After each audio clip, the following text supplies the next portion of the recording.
Thank you so much for joining us online here at Fam Church for our message, The One. Now, if you want to stay connected with us here, you can go out to Facebook at facebook.com/famchurch and give us a like. You can follow us on Twitter at MyFamChurch. And you can go out to myfamchurch.com. There you'll find all the information about us here. And now, our lead pastor, Brian Lane. Good morning. Welcome to Fam Church. My name is Brian. I am the lead pastor here, and we are excited that you are with us this morning. It's an exciting Sunday, and at Fam Church, we are here to reach our community. We're here to lead people of all backgrounds in Mulberry and the surrounding areas to become fully devoted followers of Jesus. That's our heart. That's our passion. That's our goal here at Fam Church, and we're glad that you're with us. We want Fam Church, because of our presence here in the city of Mulberry, we want Fam Church to make a difference so that nobody has to enter into eternity not having heard the name of Jesus. That's what we're here for. That's what we believe. And so we're glad if you're a first-time guest with us this morning. We're excited you're here. If you're here in church for the first time in a long time or the first time ever, we're really excited that you are with us today. And I just want to let you know that this morning's message is kind of geared towards those who have been around Fam Church, who are part of the family. But I'm going to have some other parts for you. Now don't be sitting there thinking, oh man, this is for all the insiders, and so this is going to be really lame and stupid. Just remember this. I have food for you after service. So use that as a motivation to focus on what we are talking about. And we're just taking a week off this morning from our series, hashtag The Struggle is Real, because today is what's called our annual business meeting. If you're a corporation, you have to have these sorts of things, and the church is, unfortunately or fortunately, a corporation, so we have to have our annual business meeting. And we have it the last Sunday of the month of January. And what this is about is it's a celebration. We're celebrating the things that God did at Fam Church in 2015. That's what this is about. And if you haven't been around for 2015 or you weren't here very much, God did a lot of great, amazing, and incredible things in the year 2015. It was a great year for the church, and so we're going to celebrate that this afternoon. And we need you, all of you who are owners. That's what we call members, because membership has its privileges, but ownership has its responsibilities. And so if you are an owner here at Fam Church, we need you to stay, we need you to eat, we need you to come for the business meeting, because we need you here to vote, because if we don't have enough people here to vote, we can't do anything, and we have to shut down the meeting, and we have to do it at a different time. And so just join us for the family dinner and hang out afterwards. Even if you're not an owner and you'd still like to see what goes on in the business meeting, you're welcome to attend. You wouldn't be able to vote on the board members or anything like that, but you're welcome to come in, get the information, and hear what happened last year. And since this is a celebration of last year, I want to use this Sunday morning to talk about this year. I want to talk about where I feel Jesus is taking us in 2016, okay?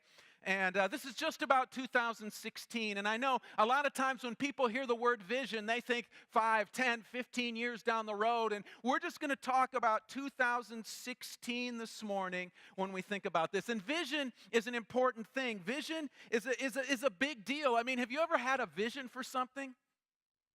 I mean, we've got plenty of people in here. We've got many people in here who are business owners. I mean, you think about some of our business owners. They had a vision for something. Philip O'Kane had a vision for fabricating metal, and so he started in O'Kane Incorporated, okay? And then you had, Robbie Collins. He had a vision for industrial painting, and so he started corrosion control. I mean, even Frankie Deese, our treasurer, he had a vision for water skiing, and so he built a ski park and has people come from all over the country and all over the world to learn how to water ski at his ski park. We've got visions for things. And I've had visions. I got visions for all kinds of things. I mean, I think of when I was a teenager, I had a vision for something. I had this bedroom, and my parents had given me this old dresser that had been handed down throughout the generations. And so I had a vision that I needed a new dresser. And I wasn't sure I was going to make this happen because I didn't have money. I didn't have a job. I couldn't go out and buy a new dresser. But then the miracle happened. I signed up for a class called wood shop at my high school.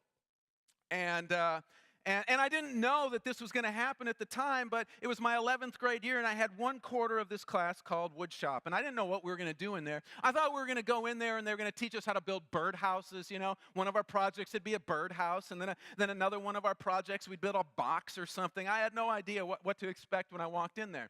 But the first day I walk into class, and our teacher explains to us that we are each going to have one project for the semester. Okay?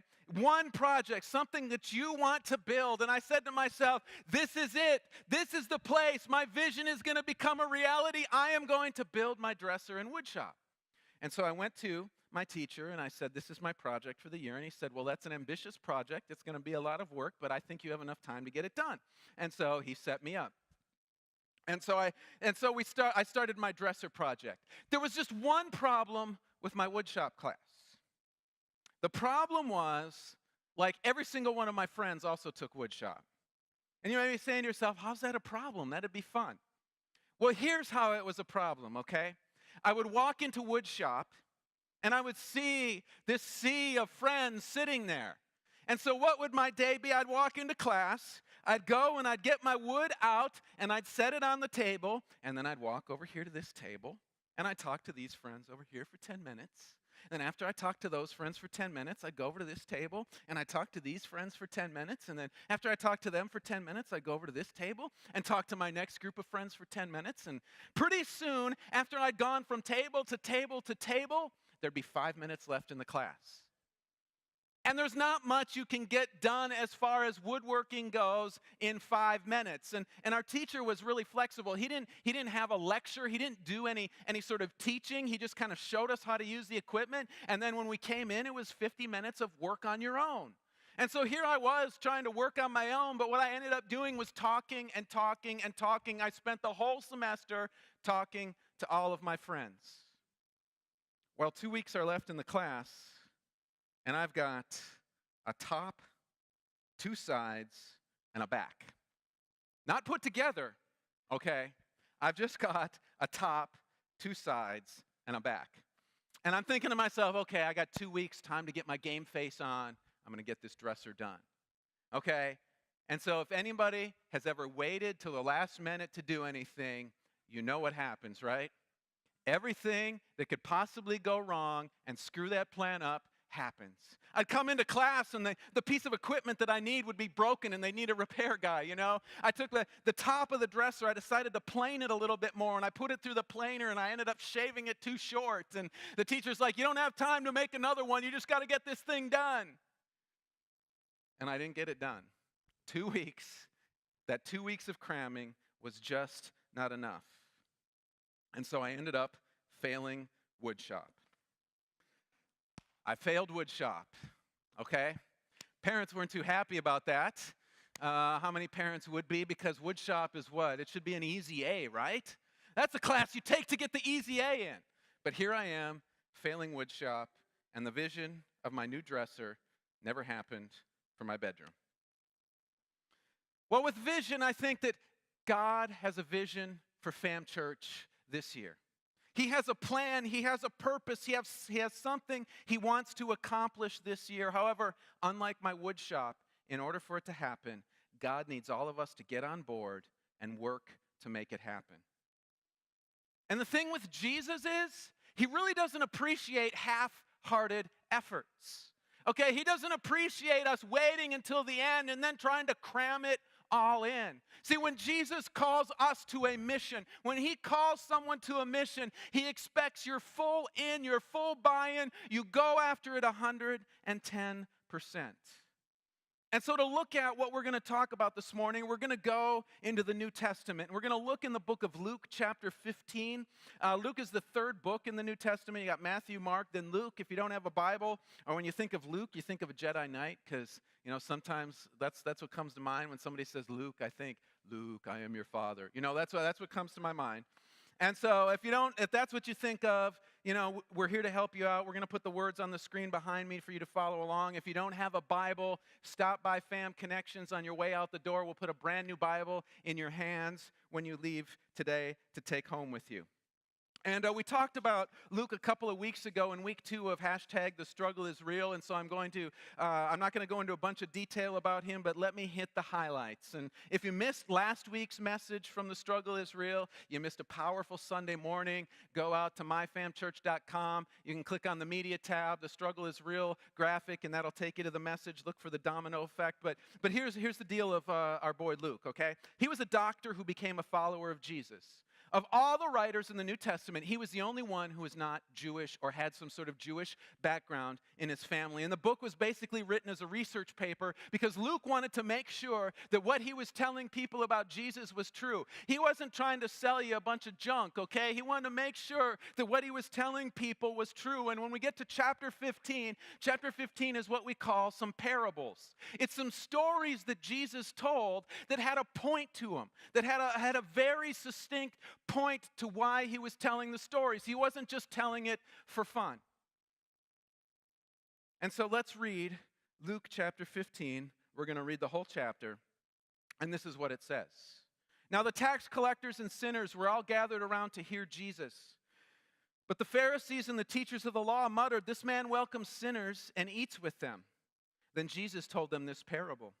"Suppose one of you has 100 sheep and loses one of them. Doesn't he leave the 99 in the open country and go after the lost sheep until he finds it? And when he finds it, he joyfully puts it on his shoulders and goes home. Then he calls his friends and neighbors together and says, 'Rejoice with me, I have found my lost sheep.' I tell you that in the same way, there will be more rejoicing in heaven over the one sinner who repents than over the 99 righteous persons who do not need to repent. Or suppose a woman has 10 silver coins and loses one. Doesn't she light a lamp, sweep the house, and search carefully until she finds it? And when she finds it, she calls her friends and neighbors together and says, 'Rejoice with me, I have found the lost coin.' In the same way, I tell you, there is rejoicing in the presence of the angels of God over one sinner who repents." Jesus continued, "There was a man who had 2 sons. The younger one said to his father, 'Father, give me my share of the estate.' So he divided his property between them. Not long after that, the younger son got together all he had, set off for a distant country, and there squandered his wealth in wild living. After he had spent everything, there was a severe famine in that whole country, and he began to be in need.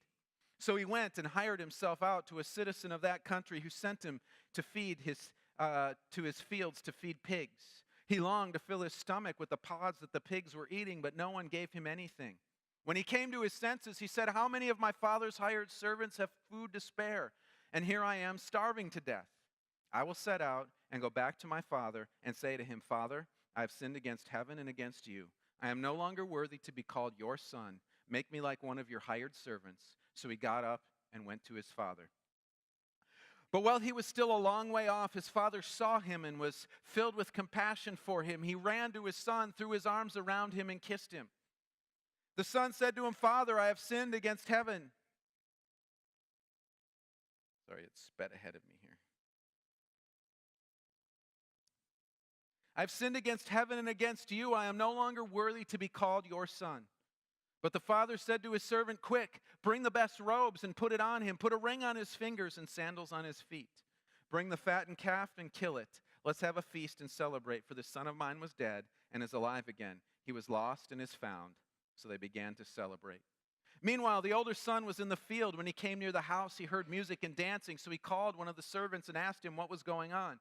"Your brother has come," he replied, "and your father has killed the fattened calf because he has him back safe and sound." The older brother became angry and refused to go in, so his father went out and pleaded with him. But he answered his father, "Look, all these years I've been slaving for you and never disobeyed your orders, yet you never gave me even a young goat so I could celebrate with my friends. But when the son of yours who has squandered your property with prostitutes comes home, you kill the fattened calf for him." "My son," the father said, "you are always with me and everything I have is yours. But we had to celebrate and be glad because this brother of yours was dead and is alive again. He was lost and is now found." All right, there's many different ways I could go with this, and this text has so much stuff in it that I could probably do a whole series, a month or more longer, just mining all of the information out of this text. And so we're not going to go super deep into this today. There's just a couple of things that I want to pull out of this. And the first thing that we see here at the beginning when this section opens up is that people are ticked at Jesus. There's some religious leaders that are really mad at Jesus because he is hanging out with the wrong people. It says here that first he was hanging around tax collectors. Okay, and I think all of us in here can relate. How many of us hate tax collectors? Don't raise your hand. Okay, yeah. Now, who wants some dude coming to your house to take money from you, right? Nobody wants that, okay? And you know, I realize it's a lot different today than it was back then, and most of the people from the IRS aren't bad. I know if we've got anyone here who's an IRS agent or maybe works for the county tax collector's office, we are glad you are here this morning. We just want to let you know that we got a blanket party for you after church. Everybody know what a blanket party is? No? Oh man, it's where you take a blanket, throw it over the person, everybody beats them. Let's do it, right? Anyways, you know, I'm just kidding, okay? Tax collectors are not evil people today. IRS agents are not bad people, okay? They're just doing their job. We signed up to pay these taxes and we said, yes, I want to be an American citizen, and so it's all good, okay? But back in the day, tax collecting was a whole lot different, okay? This is how the Roman structure for tax collection worked, okay? So the Romans set a rate of tax collection. Let's just say it was 5%. I don't know what it was. I probably could have looked it up, but I was too lazy to, okay? And so they set a rate of tax collection. And then they hired people in the countries in which they were collecting taxes from to go and collect the taxes. And so they would go and they would find people of Jewish background, people living in Palestine, and they would hire them to go out and collect the taxes. And so these guys would go out. Some of them would set up tables, and you would come and you would pay your tax. Others would go door to door and collect tax. But here's how it worked. You'd show up, and you'd say, okay, we need your 5% tax. And then you'd get out your 5% tax. But then they would say, and there's an additional 5% tax on top of that tax. Do you know what that additional 5% tax was for? It was for to pay the salary of the tax collector. However much over the 5% the tax collector collected, that was his paycheck. And so you can imagine living in something like that, your motivation would be to nail people as hard as you could with as much taxes as possible so that you could get rich, right? You'd want to make that money. You wouldn't say, oh, I'll just let you get away with 5%. You know, I don't want to worry about that. No, you'd be saying, give me 10, give me 15. And the thing was is that the tax collectors had power. If they said, give me 15, and you didn't pay 15, they could put you in jail, okay? And so people had no choice. And the Jewish people in most nations, actually, that were under the Roman tax system were frustrated because they felt like that the people who were working as tax collectors had betrayed their own people because they were willing to shake their own people down for all of this money and get themselves rich and give money to the Roman government. And so they were seen as people who literally betrayed their own people for being tax collectors. And so here we go. We got Jesus in our story. That's who he's hanging out with. But on top of that, Jesus is hanging out with something that's just called sinners in here. And this word here, sinners, is a general word that means anyone who is not an Orthodox Jew, okay? You were not Orthodox if you didn't follow the Old Testament laws to the letter. If you're sitting there saying, I don't know what that means, here's a very quick explanation. The first 5 books of the Bible, Genesis, Exodus, Leviticus, Numbers, and Deuteronomy, has rules and regulations that are put in there that God wanted the Jews to follow. And if you didn't follow each one of those rules, you were considered a sinner. So let's say you woke up this morning and had some bacon. I had some bacon this morning. Guess what? You're a sinner because you ate some bacon. Okay? Yeah, I know. It's pretty tough, isn't it? Because bacon, I mean, it's going to be at the wedding supper of the Lamb in heaven. Okay? Bacon is yummy. But anybody who didn't follow this law was considered a sinner. But it also included people who were poor that couldn't afford to eat according to the law. People who were on the edge of survival in life, who were barely getting by, who were eating whatever they could get their hands on. They considered these people sinners as well. And they also considered those in prostitution as sinners. And let me tell you, back then, it wasn't like it is today. They didn't choose prostitution because that's the way they could pay for their babies or they could get their crack money, okay? Back then, prostitution was usually something you were sold into.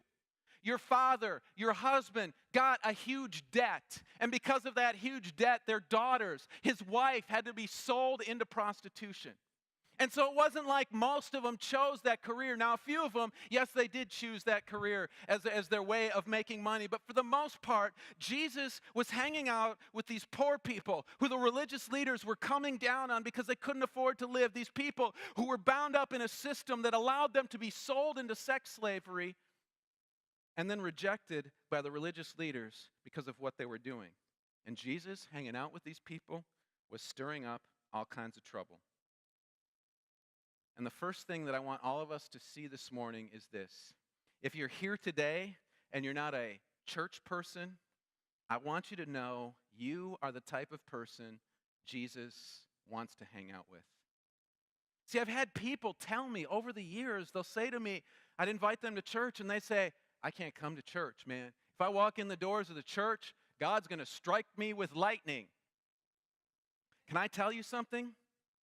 You've been told a lie. Jesus wants to hang out with you. Jesus wants you to be here. Jesus wants to invite you over for dinner and spend time with you. He wants to fry you up some bacon. He wants to make you some bacon-wrapped bacon for dinner. Okay? Jesus wants to hang out with you. There's nothing in the life of Jesus that we would see where he would strike someone down because of their sin.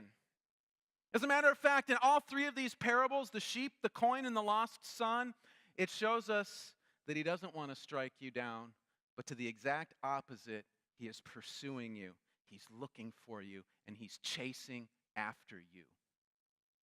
The second thing that I want to say in regards to this is that those who are a part of the coins that did not get lost, those that are a part of the 99 sheep that did not wander off, God is consumed with finding the lost. Not just consumed, but his first priority and his most important task is finding those who are lost. And some of you who've grown up in the church, you just heard that and those words hit you and they just didn't sound right. You're thinking to yourself, no, God's more concerned about me because I'm here, because I love him, because I care about him, because I've been serving him all the days of my life. I am God's top priority. No, it's not that way. And we can see the answer to that in the father's response to the older brother in our third parable. He told him that he, the father, was always with him and everything he had is his. And see, what Jesus is saying to all of us that are part of God's family, he is telling us that he is always with us. And every single thing he has is ours. But he just doesn't want it for us to experience. He's got it for everyone to experience. It's not just for the people in the know. See, God created all of us, every person that has ever lived, to be in relationship with him and have everything that he has to offer. And so if you believe that God loves you more, that God wants you more because you've been a part of the church, because you've been serving Jesus, that's been a lie that you've been told as well. Jesus' passion is for those that are far from him. That is his first priority, and as followers of his, it should be our first priority as well. He's so passionate about them being found, he desperately searches for those who are far from him. He wanders the open countryside looking for those who are lost. I mean, have you ever looked for something in the countryside?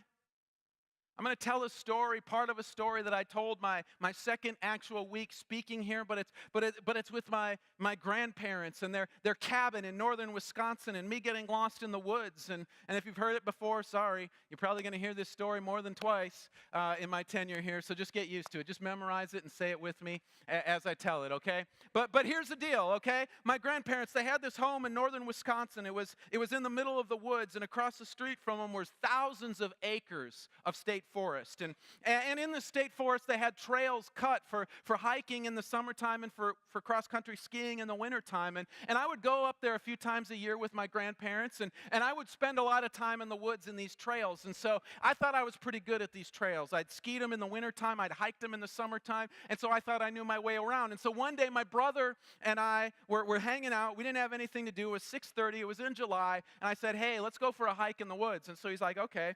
It was a half-mile trail we were going to take. It was going to take us 20 minutes to walk this trail. So we hooked the dog up on a leash, and we headed out into the woods, and we started hiking. Well, pretty soon 20 minutes had passed, then 30 minutes had passed, then an hour had passed, and I had no idea where we were. And so I finally came to the conclusion that we were lost. Now, in today's day and age, if we were lost in the woods, we would just get out our cell phone, we'd go to Google Maps, we'd open up Google Maps, see where the little blue dot says we are at, look to where we need to be, and figure out a way to get there. Well, so those of you under 20 may not know this, but there was a day when there were no cell phones and no GPS. Your mind has just been blown, right? And so my brother and I and the dog were out in the woods, not knowing how to get home, not knowing where we were, not knowing what was going on. And so meanwhile, back at my grandparents' cabin, my parents got nervous, and so they decided that they were going to call the sheriff to have him come in and look for us. And so the sheriff came in, the Washburn County Sheriff's Office, and how did they go about looking for us? They took a giant siren that they had towed behind one of their vehicles, and they parked it at the entrance to the trail, and they turned the siren on, and it would blow blasts into the woods. When they weren't blowing the siren blasts into the woods, they had guys on their PAs and on megaphones calling our name into the woods. Do you know what they never did? They never stepped into the woods and started looking for us.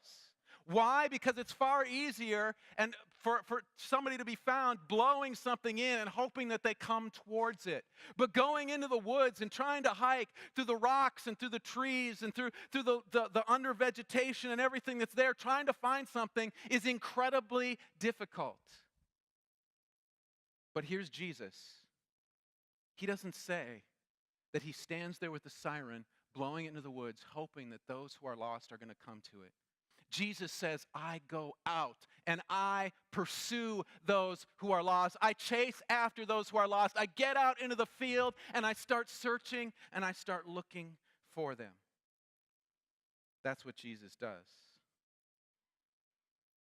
He also sweeps the house like a woman who lost a coin. And I know that when we think of sweeping a house, we think of getting out our vacuum and running our vacuum until we hear, oh, got the coin, or we get out our broom and we sweep it up, Well, back in 0 AD, it was a lot different, okay? First of all, they didn't have a vacuum to get out. I know, another mind-blowing experience here for you guys. No vacuum to get out, okay? Second, the house created challenges to finding things that had been dropped on the floor. They didn't have legit brooms to work with like we do now. They had some stiff branches or reeds tied to a stick. Okay, second, the house was very dark. Houses back then only had one window in it. It was 18 inches across. That's all the light that came into the whole house. But then on top of that, how they did their floors was this. They packed down dirt. Then on top of the dirt, they took reeds and other grasses, and they laid them down to form a layer of reeds and grass on the floor over the dirt. And so try and picture this situation, okay? You've got a coin. You've got a coin in your pocket. I wish I had a coin in my pocket. Or you got it sitting on your counter. You got it sitting on a shelf, and somehow it gets swiped down into that. Can you imagine how hard it would be to look for that?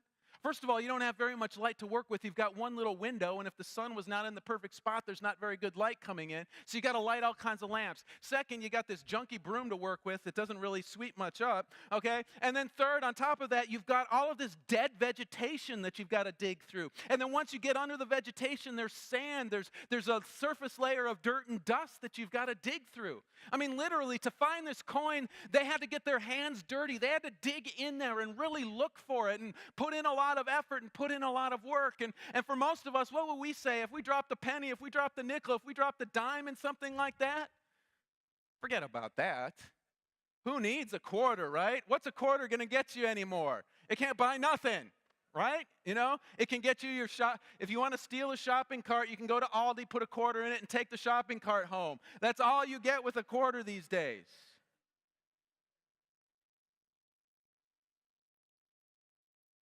But you know what? Jesus still looked. In something that we would see no value in doing, he still does it. He puts in the work. He sifts through the dead and dried plants. He'll stick his hand in the top layer of the sand and dirt, getting his hands dirty, running it through the dirt, hoping to find this coin, regardless of how valuable someone else thinks it is. And then second, how that stuff got lost does not determine how hard Jesus looks for it. What do I mean by that? Well, here, the sheep. Why did it get lost? It was foolish. It just wandered away. The sheep knew it was in his best interest to stay with the shepherd, but instead he wandered off and did his own thing. Okay, the coin, it did nothing. It just was lost. I mean, nothing really happened to cause the coin to get lost. And then you have this prodigal son in the third story. How did he get lost? He just decided, you know what? Bump it. I'm done. You know, I'm going my own way. I'm doing my own thing. I know what's right. I know what's good. I know the things that I'm supposed to be doing, but I don't care about those things. I'm not going to do them. I'm going to go my own way. He was like the ancient version of a playboy. He chased after booze, women, sex, and other things. But see, never once did Jesus say in these parables that the way they got lost was going to determine how hard he looked for them. He searched for them all with equal passion, equal heart, and equal drive. But see, many times in the church, we let how they got lost determine how hard we're going to look for them. You know, if they got lost through no fault of their own, like, you know, they just grew up in a home where they didn't go to church, where they didn't talk about Jesus, where they know nothing about Jesus, we're okay with that. Okay, we can talk to this person. We can reach out to this person. But the person who just walks away because they felt like walking away and doing things their own way, oh, I ain't got no time for that. You know, that's kind of our attitude. You know, somebody who does something foolish, we're like, man, they're foolish. That's their own fault. That's their own problem. I don't want to deal with that. And that's how we get with people who are lost, who are far from God. We don't have time for a lot of things. But that's not how Jesus was, and we shouldn't be either. Our heart and our passion should be to find them. And see, here's the deal. We all know people that are in one of these three spots. We know a lost sheep, someone who through their own foolishness got lost. We know a lost coin, somebody who hasn't grown up in an environment where they've had, you know, contact with Jesus, with the church, with that sort of thing. And we all know prodigal sons, people who've grown up in the church and just decided, you know what, I'm going to go do my own thing and do it my own way. We know people in every one of those categories.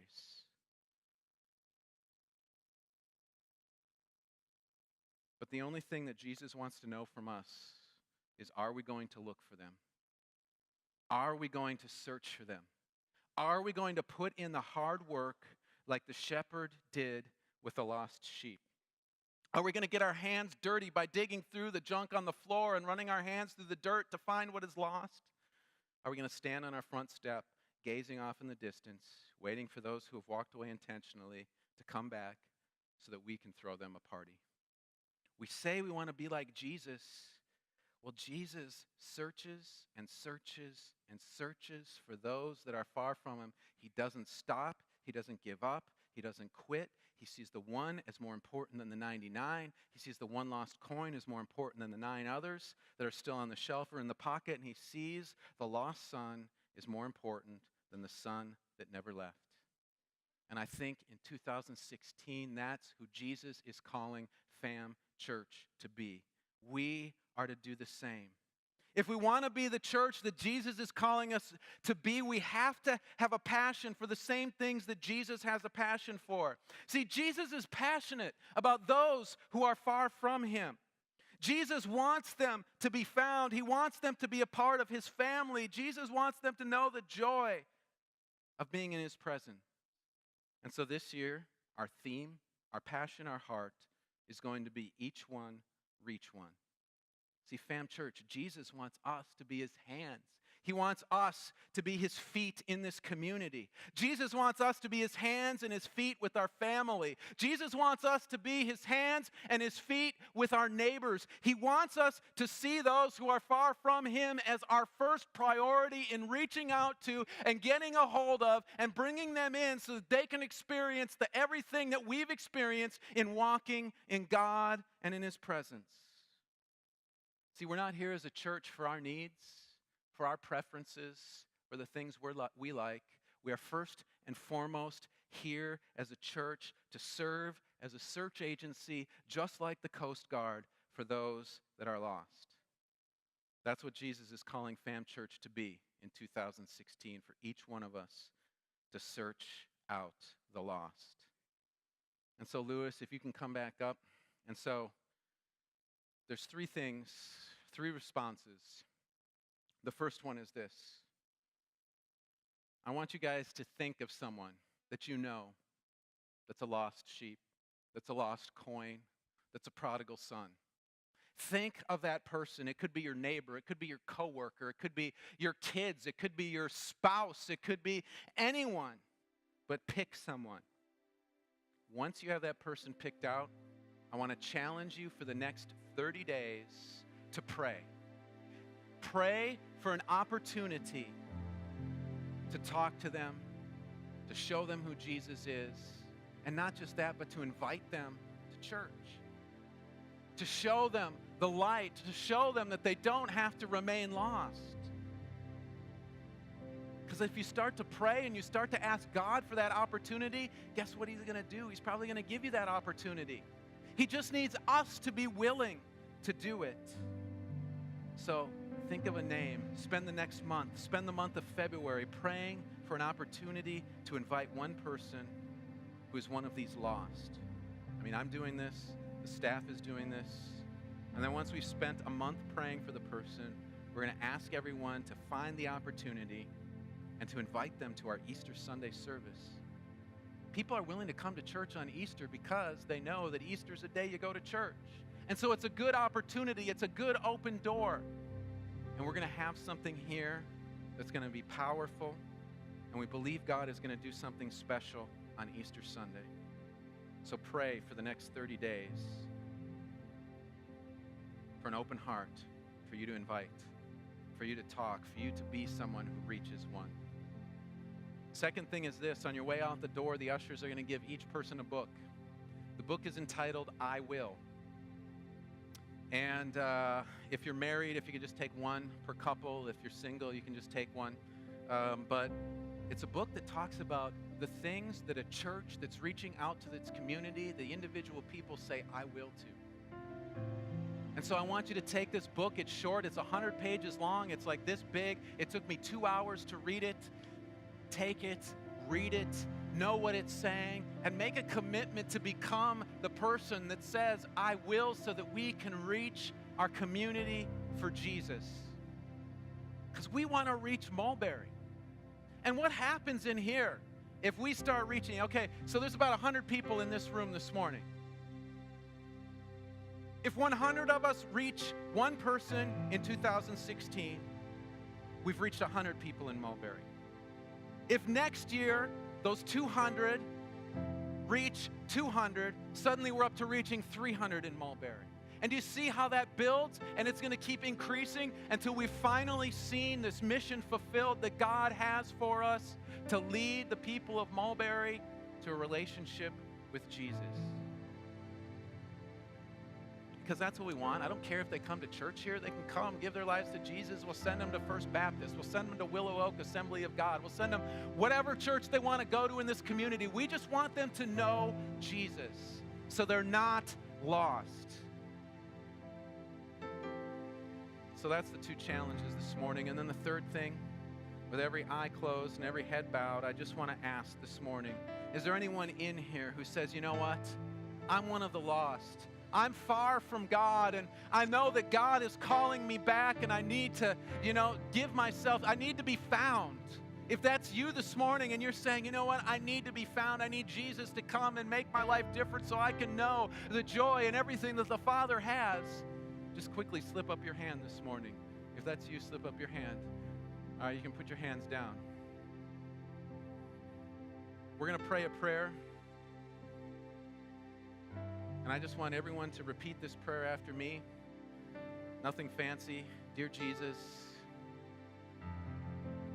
I'm lost.